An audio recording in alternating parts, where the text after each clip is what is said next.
অবন্তিকা মুড়ির কৌটোটা রেখে উঠে দাঁড়ালেন। আজ শুধু মুড়ি দিয়েই সকালের জলখাবার সারলেন অবন্তিকা। সে যাগ্গে, মুড়ি বেশ পুষ্টিকর এবং সুস্বাদু খাবার। এসব নিয়ে আজকাল আর অবন্তিকা কিছু ভাবেন না। কিন্তু সমস্যা হলো তার হাত লেগে টেবিলের ওপরে রাখা কাঁচের গ্লাসটা পড়ে যেতে। এই কাঁচের গ্লাসের সেটটা বৌমা কোয়েল কোনো একটা মেলা থেকে কিনে এনেছিল। কাঁচের গ্লাস পড়ার আওয়াজ শুনে কোয়েল দৌড়ে তার ঘরে এসে চিৎকার শুরু করলো, ভাঙুন ভাঙুন, সব ধ্বংস করে ফেলুন। দিনরাত ঘরে বসে থাকলে এইরকম জড়ভরত অবস্থাই হয়। এই বয়সেও কি মোহরে বাবা, বাড়ি ছেড়ে কোথাও নড়ে না। আমার মা তো আপনার থেকেও বড়, সে তো এই বয়সেও শপিং করছে, সিনেমা যাচ্ছে, তাকে দেখেও তো কিছু শিখতে পারেন। খালি বাড়ি আগলে বসে থাকলে এই অবস্থাই হয়। কাজের মধ্যে খালি অকাজ, খাতায় আঁকিবুকি আর রং দিয়ে ঘর নোংরা করা। হ্যাঁ, অবন্তিকা বড্ড কুঁড়ে, এটা মানতেই হবে। ঘর ছেড়ে কোথাও যেতে তার ইচ্ছা করে না। দিনরাত ঘরে বসে খাতার পাতায় ফুটিয়ে তোলেন একের পর এক দৃশ্য। ধানক্ষেত, মরুভূমি, আকাশ, নদী, শিব ঠাকুর, আরও কত কিছু। তিনি বাইরে না বেরোলেও তার মনের গতিবিধি অবাধ। তিনি মন থেকে নানা ছবি তুলে নিয়ে আসেন খাতার পাতায়।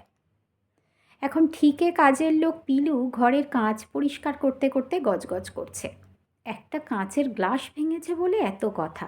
নিজে তো সেদিন কাঁচের অত বড় বাটিটা ভেঙে ফেলল, তখন কোনো রাটই নেই তো মুখে।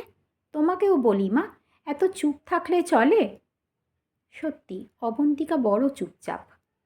বৌমা কোয়েলের কেন রাগ সেটা অবন্তিকা বোঝেন। বাড়িটা অনেক দিন ধরে ছেলে আর বৌমা লিখে দিতে বলছে, তাতে অবন্তিকা রাজি নয়। ওরা কিছু বললেই বলেন, বাড়ি তো আমার পরে তোমরাই পাবে, এখন আমি লিখব না। তোমাদের বাবা বারবার বলে গেছেন এ বাড়ি কারোর নামে লিখে দিও না। আসলে বৌমার ইচ্ছে একতলার 3টে ঘর ভেঙে হল বানিয়ে একটা বুটিক খোলার। তাই আজকাল এই ওষুধ ধরেছে বৌমা। জল খাবারে শুধু মুড়ি, দুপুরে ভাতের পাতে মাছের পিসটা দিন দিন ছোট হয়ে যাচ্ছে।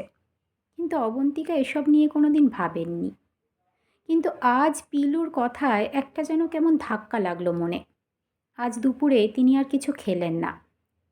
বিকেলে পিলু কাজ করতে এলে অবন্তিকা বললেন, পিলু, কাল তুই আমার বাজারটা করে দিবি তো, আমি এবার থেকে নিজে রান্না করে খাবো।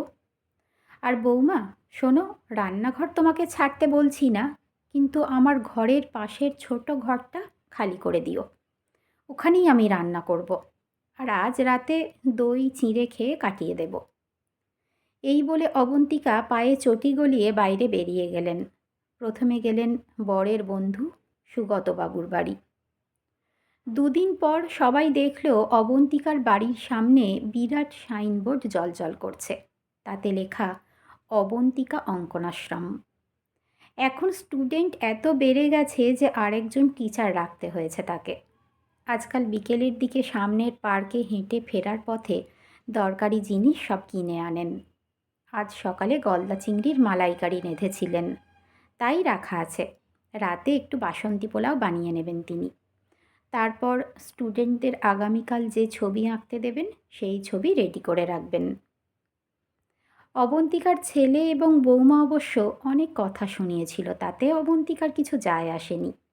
নিজের লক্ষ্যে তিনি অটল ছিলেন। এখন যে তিনি শিখে গিয়েছেন বেঁচে থাকার মন্ত্র।